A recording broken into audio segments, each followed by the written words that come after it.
यही है धन्यम वृंदावनम तेन भक्ति नृत्य यत्र च। धन्य है वो वृंदावन जहां भक्ति नृत्य करती है। कौन सी भक्ति? उत्पन्नम द्रवणम देश वृद्धिम कर्नाटके गता कचिन कचिन महाराष्ट्र गुर्जरो जीर्णता गता। ये वो भक्ति है जो द्रविड़ देश में, कर्नाटक में और महाराष्ट्र और गुजरात होते हुए जब गुजरात में पहुंची तो वृद्ध हो गई, वृंदावन में जवान, और जब वृंदावन में पहुंची तो धन्यम वृंदावनम तेना, जवान हो गई। क्यों? बोले यहां कृष्ण से अपनापन देखकर सबका। ये है कौन? ये भक्ति है। कहती है, नारद जी को बुलाया, रोका, भो भो साधु क्षणम तिष्ठ मां चिंताम अपि नाशय दर्शनम तब लोकस्य सर्वथा गैरम परम। भो भो साधु क्षणम तिष्ठ मां चिंताम। एक और बात बता दूं, जिंदगी में जब दुख सताने लगे तो दुनिया वालों के चक्कर में मत पड़ना। दुनिया में अगर तुम्हें गम सताने लगे, दुनिया में प्रॉब्लम क्रिएट होने लगे तुम्हारी लाइफ में, तो तुम किसी साधु के चरण पकड़ लेना। और जब किसी साधु के चरण पकड़ लोगे, मैं वादा करता हूं तेरी जिंदगी में से गम हमेशा हमेशा के लिए विदा हो जाएंगे, हमेशा के लिए।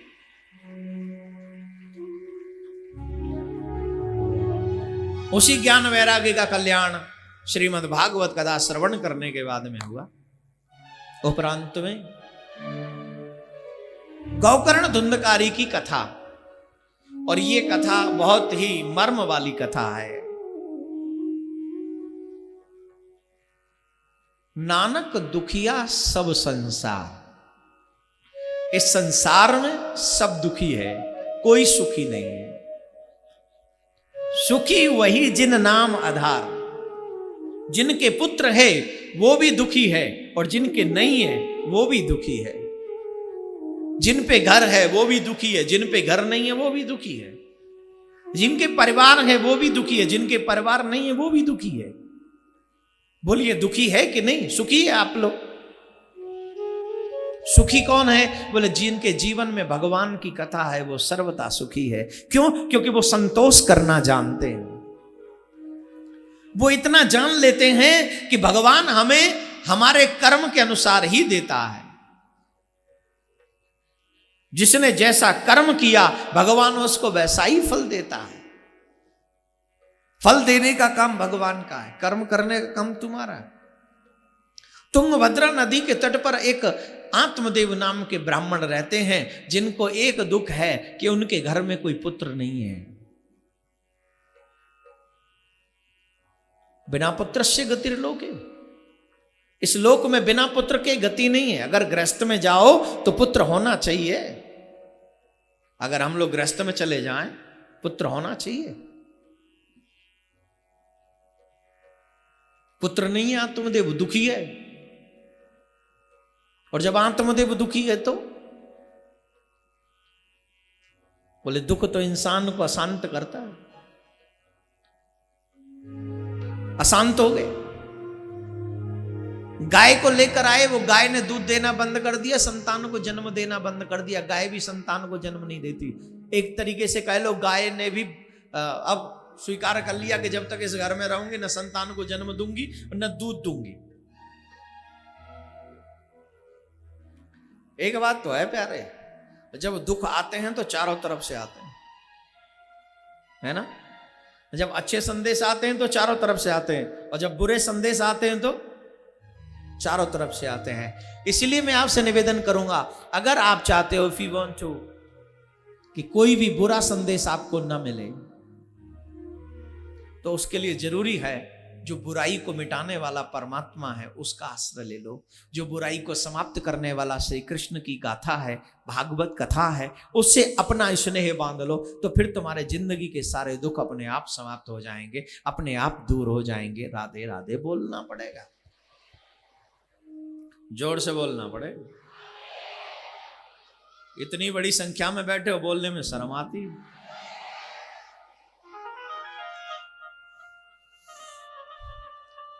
आत्मदेव सोच रहे हैं कि मैं क्या करूं।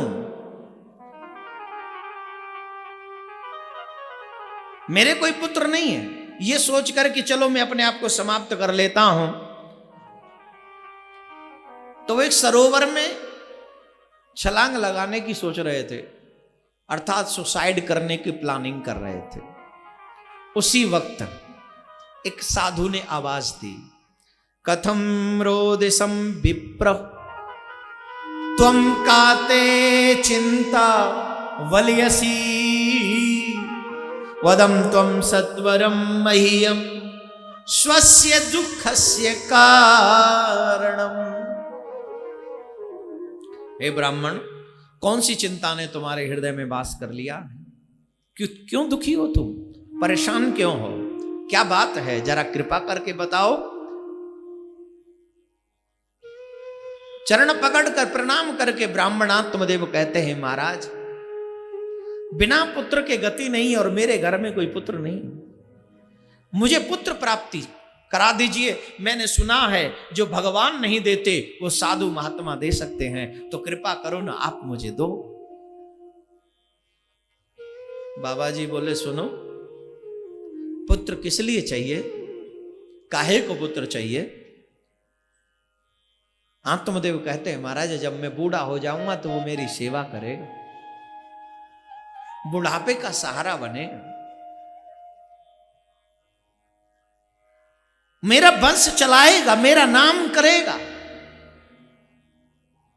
यही तो हम लोग सोचते हैं, यही तो हम लोग कहते हैं। बोलो राधे राधे। हमें पुत्र क्यों चाहिए? नाम चलाने के लिए। सारी जिम्मेदारी बेटी की नाम चलाने की, तेरी जिम्मेदारी नहीं है कुछ भी। सारा काम करे तो बेटा, और बाप क्या करेगा? मलाई खाएगा। तू भी तो किसी का बेटा था, तुझे ये बात समझ में नहीं आई? अरे भाई जवाब दो ना। हम भी तो किसी के बेटे हैं।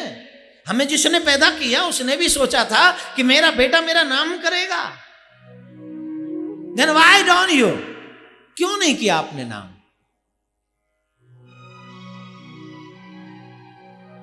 मेरे पिता ने भी सोचा था कि मेरा बेटा मेरी सेवा करेगा। मेरे पिता ने भी सोचा था कि मेरा बेटा मेरे बुढ़ापे का आसरा बनेगा, सहारा बनेगा। लेकिन हमने तो ऐसा कुछ भी नहीं किया। क्यों नहीं किया भाई? What happened?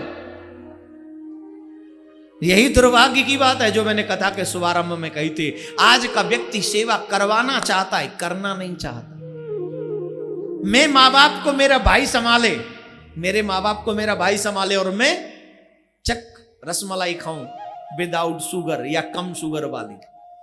आजकल तो हर तरह की रसमलाई मिलती है दिल्ली में, ठंडी गरम कम ज्यादा मीठे वाली। खा ले तू या रसमलाई है, पता चलेगी बेटा। राधे राधे बोलना पड़ेगा, जोर से बोलना पड़ेगा।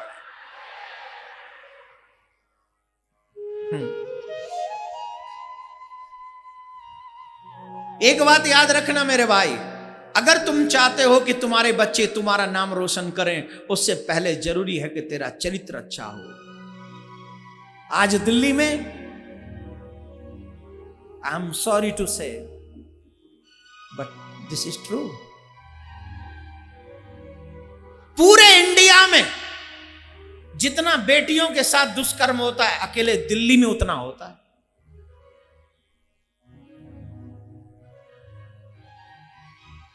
क्या हमारा जमीर इतना गिर गया? क्या हमारा चरित्र इतना गिर गया है? क्या मुझे ऐसी औलाद चाहिए जो किसी की रिस्पेक्ट न करना जानता हो? आज दिल्ली को शैतानों की नगरी कहा जाता है, न्यूज़ों पे मैं सुनता हूं। क्यों? क्या दिल्ली में लोग नहीं रहते? क्या दिल्ली में इंसान नहीं रहते? जिस समय दिल्ली में वो घटना घटी, तमाम नौजवान कैंडल लेकर पहुंच गए इंडिया गेट पे, यात्रा की, शांति मार्च निकाला, तो उनका जमीर उस समय जगा। लेकिन अब क्या फिर सो गया? दिल्ली में उस दिन से लेकर आज तक एक भी दिन ऐसा नहीं निकला जिस दिन ऐसी बुरी घटना इस दिल्ली में ना घटी हो। बोलिए सही कि गलत? फिर न यहाँ बूढ़ा सुरक्षित है, न जवान सुरक्षित है, न 6 महीने का बच्चा सुरक्षित है। क्या ऐसा ही देश बनाना चाहते हैं हम लोग? क्या चरित्रहीन परिवार पैदा करना चाहते हैं हम लोग? अपने नौजवान बच्चों को मोबाइल देने से पहले 100 बार सोचना और पूछना कि तुझे मोबाइल पे फोन से एक बात किससे करनी है? कहीं तो किसी बेटी का एमएमएस तो नहीं बनाएगा। ये माँ बाप की जिम्मेदारी है। लेकिन वारे माँ बाप, हमें तो समय ही नहीं है अपने बच्चों को टाइम देने का और उन्हें संस्कार देने का। तो फिर पैदा करके क्या करोगे ऐसी औलाद जो किसी बहन बेटी की इज्जत को बर्बाद कर दे, उसकी आबरू को नेस्तनाबूद कर दे? क्या करोगे ऐसी औलाद पैदा करके? क्या मतलब है? कथा सुनना बूढ़ों का काम है, बच्चे कथा में आएंगे नहीं और घर पे माँ बाप सिखाएंगे नहीं, तो फिर ऐसा ही भारत बनेगा मेरे भाइयों, ऐसा ही भारत बनेगा। ये जिम्मेदारी, ये गुनहगार हैं वो माँ बाप जो पैदा तो कर देते हैं लेकिन संस्कार नहीं देते। ये वो गुनहगार हैं, वो माँ बाप गुनहगार हैं। दिल्ली में कितनी पुलिस लगानी पड़ेगी बोलो? घर घर में एक एक व्यक्ति के पीछे पुलिस लगा दे क्या? हर एक आदमी के पीछे पुलिस लगेगी क्या? पुलिस बहन कहां थी? पुलिस बहन कहां थी? अरे कमाल करता है, तेरा चरित्र कहां था? तेरी आत्मा कहां थी? तेरा जमीर कहां था? तेरे मां बाप के दिए हुए वो संस्कार कहां थे? बजाय सरकारों पर ब्लेम करने के, बजाय किसी प्रशासन पर ब्लेम करने के, हमें पहले अपने मां बाप पर ब्लेम करना चाहिए जिन्होंने हमें अपने अच्छे संस्कार नहीं दिए। जो किसी बहन बेटी को बर्बाद करने से पहले अपनी बहन की तरफ उसने नहीं देखा। वही लोग थे नौजवान जो कैंडल जला रहे थे, उन्हीं में से कई लोग हैं जो आज इसी काम को अंजाम भी दे रहे हैं। अभी जब मैं आ रहा था ना, कल शोभा यात्रा निकल रही थी, तो कई बहन बेटियां मोटरसाइकिल पर बैठकर जा रही थी। अब समझ गए ना मैं क्या कहना चाहता हूं? कैसे जा रही थी वो भी बताऊं? बोलूं क्या? रहने दूं? बस चलो छोड़ो।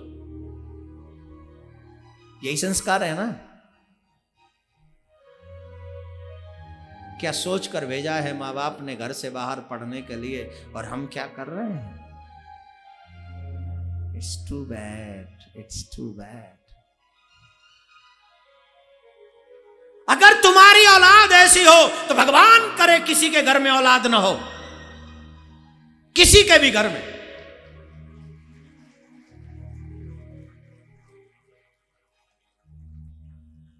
मुझे मालूम है आज के बाद कई लोग मुझे लाइक नहीं करेंगे, बट आई डोंट केयर यार, मुझे बढ़ाना भी क्या है। मुझे मेरे धर्म से मतलब है, मुझे मेरे देश से मतलब है, मुझे मेरे भारत की बहन बेटियों की इज्जत से मतलब है। बस बस बस।